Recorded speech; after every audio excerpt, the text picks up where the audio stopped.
तो अधिकार के लिए लड़ाई लड़ी जा रही है, क्योंकि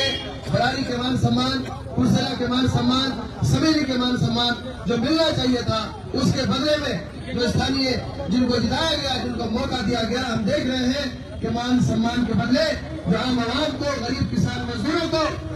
ब्लॉकों में, थानों में उनको धक्के खाने पड़ते हैं, उनको वहाँ पे दलाल होता है, उनको वहाँ पे दुश्मनियों का सामना करना पड़ता है। एक काम नहीं होता है। मैं देख रहा हूँ जगह जगह जो इलाके में जो तरक्की का काम होना चाहिए था, जो डेवलपमेंट का काम होना चाहिए था, वो कहीं दिखने को नहीं मिल रहा है। 20 साल से यहाँ पे नीतीश कुमार और एनडीए की सरकार है। 12 साल हो गए जो हमारे मोदी जी की सरकार है केंद्र में, जो ठोकर मारने चाहिए इलाके को, जो लगातार कटाव जारी है, वहाँ पे जो रोकने के प्रबंध होने चाहिए, उस पर आज तक कोई काम नहीं हुआ। ये प्राथमिकता की जरूरत है, इससे आगे बढ़ करके प्राथमिकता के आधार पे हमारे गांव को बचाने की जरूरत है, इलाके को बचाने की जरूरत है। चाहे बक्का सुखाई का मामला हो, चाहे कुर्सेला के जो ये तिंगरिया का मामला हो, चाहे हमारे बारी नगर का मामला हो, तमाम ऐसी जगह है जहाँ लगातार कटाव जारी है, लेकिन यहाँ के जो विधायक है, यहाँ की जो सरकार है, इस पर आज तक कोई बात कहने को तैयार है, ना उसके लिए कोई कदम उठाने के लिए तैयार है। बड़े पैमाने पे लोग विस्थापित है,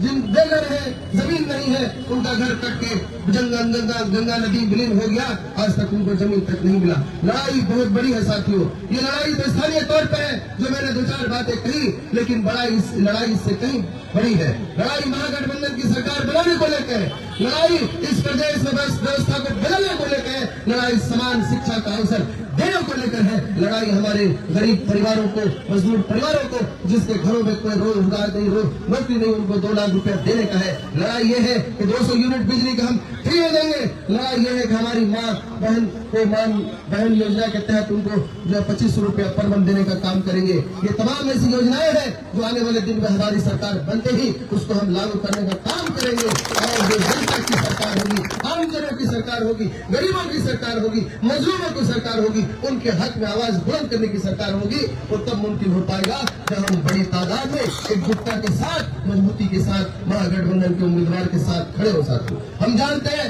कि बरारी विधानसभा की सरजमीन समाजवाद की सरजमीन है, यह हिंदू मुस्लिम एकता की सरजमीन है, भाईचारा की सरजमीन है, और तमाम लोग मिलकर के एकजुटता के साथ इस जो है भाई के साथ भाई मिलकर के रहते हैं, और एकजुटता के साथ, मजबूती के साथ जो प्रदान करते हैं। कोशिश होती है अलग अलग लोगों को तोड़ने की, कोशिश होती है लगातार लोगों को बांटने की, और लगातार ये जारी है, लेकिन चूंकि हमारा संविधान ने वो ताकत दिया है और यहाँ की जनता में